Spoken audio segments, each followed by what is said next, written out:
Bismillahirrahmanirrahim. Today, our topic is about the Cripps Mission 1942. سب سے پہلے آ جاتا ہے کرپس مشن پلان کا background. Cripps mission plan was in 1942 اور 1942 کو اگر ہم دیکھیں تو یہ وار ٹائم پیریڈ ہے. 1939 میں سیکنڈ ورلڈ وار شروع ہوئی تھی جو اینڈ ہوئی تھی 1945 کو. تو کرپس مشن پلان جو تھا ڈیورنگ دا وار ٹائم آیا تھا. ایکچولی بات یہ تھی کہ the British had to face some military setbacks during the world war second کیونکہ دا جاپنیز فورسز جو کہ جرمنس کی طرف تھی. سیکنڈ ورلڈ وار میں دو بڑے حریف تھے جرمنس اور برٹشرز. تو جرمنس کے سائڈ پہ Japanese forces fought against Britain on the side of Germany, ٹھیک ہے, and the Japanese forces were conquering South East Asia with such ease that it appeared they might easily overrun India.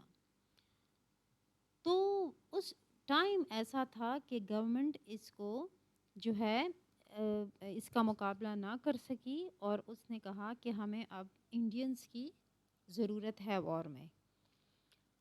Indians کی ضرورت کیوں ہے؟ As I told you before in the سملا deputation کہ جو second demand مسلمانوں نے کی تھی about weightage and elected bodies, تو وہ اس لیے کی تھی, اس گراؤنڈ پہ کی تھی کہ a great population of Muslims they were serving in the Indian army, کہ ہم ڈیفنس میں اتنا زیادہ ہاتھ بٹا رہے ہیں تو ہمیں ویٹیج دی جائے. تو اصل میں مسلمانوں اور ہندو انڈینز ورڈ میں استعمال کر رہی ہوں, انڈینز کی ہیلپ کی ضرورت تھی. تو ہمیشہ سے انگریز کا یہ اصول رہا ہے کہ وہ اگر کچھ آپ سے مانگے گا تو پہلے کچھ دکھائے گا.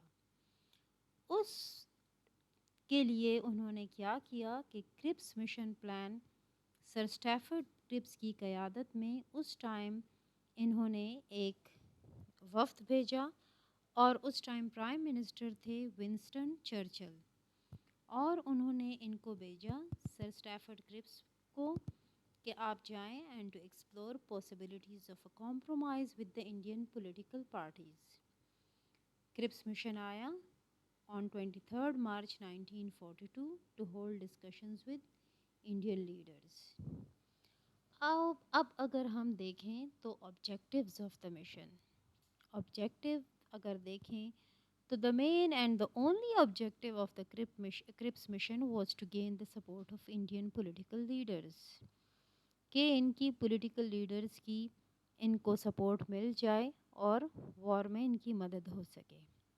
لیکن کرپس مشن آئے اور پولیٹیکل لیڈرز سے بات کی, لیکن جو ہے انہوں نے دیکھا کہ مسلم لیگ اور کانگریس جو دو بڑی پولیٹیکل پارٹیز تھی ان کے بیچ میں اتنے زیادہ رفٹس ہیں کہ کسی بات پر ان میں کمپرومائز نہیں آ سکتا.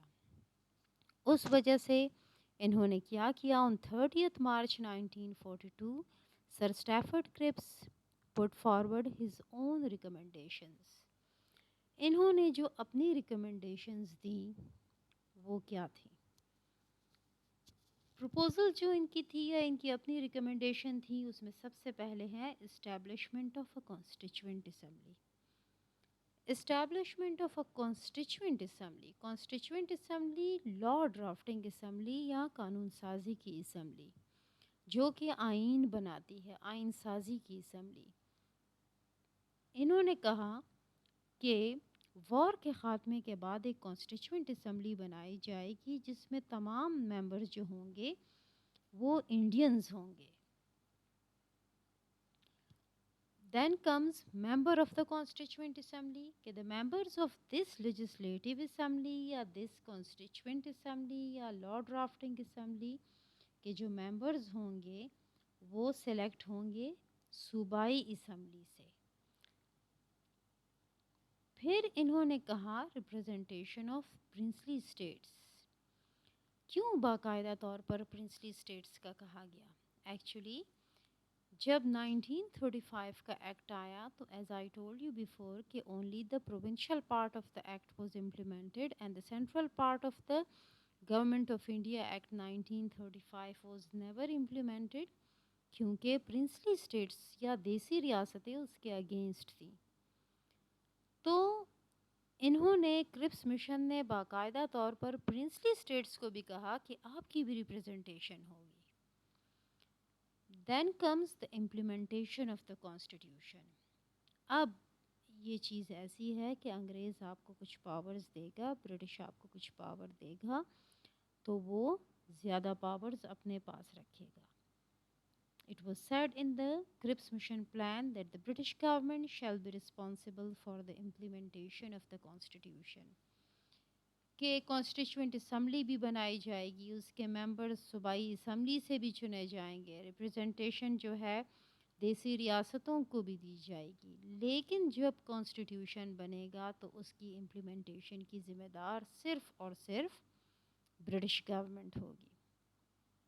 Dominion status to India, India کو ڈومینین اسٹیٹس دیا جائے گا جس میں complete internal independence within the framework of the British Commonwealth, یعنی ٹیکسیشن، انٹرنیشنل ریلیشنز اور وار یا ڈیفنس جو ہے وہ برٹن کے ہاتھ میں ہی رہے گا.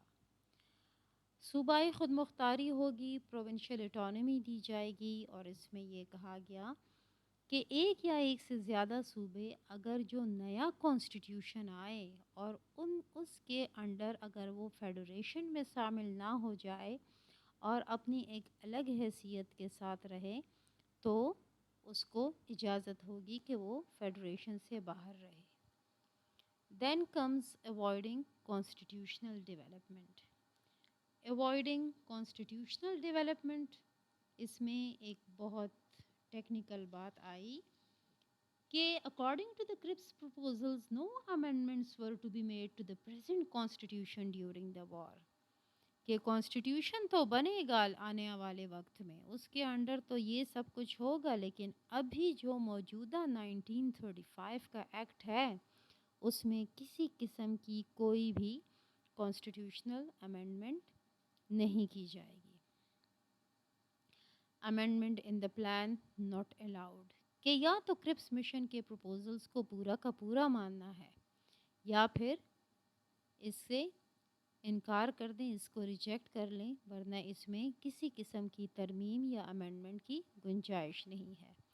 Right of Muslim league and Congress کے recommendations would be implemented only if both Muslim League and Congress accept them unanimously، ورنہ تو پھر یہ امپلیمنٹ نہیں ہوگا.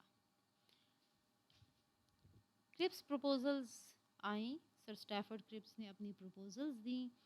کانگریس کا ری ایکشن ایسا تھا کہ کانگریس نے کلیئر کٹ اس سے انکار کر دیا، کیونکہ کانگریس کا کہنا کیا تھا کہ they wanted full control over the central government.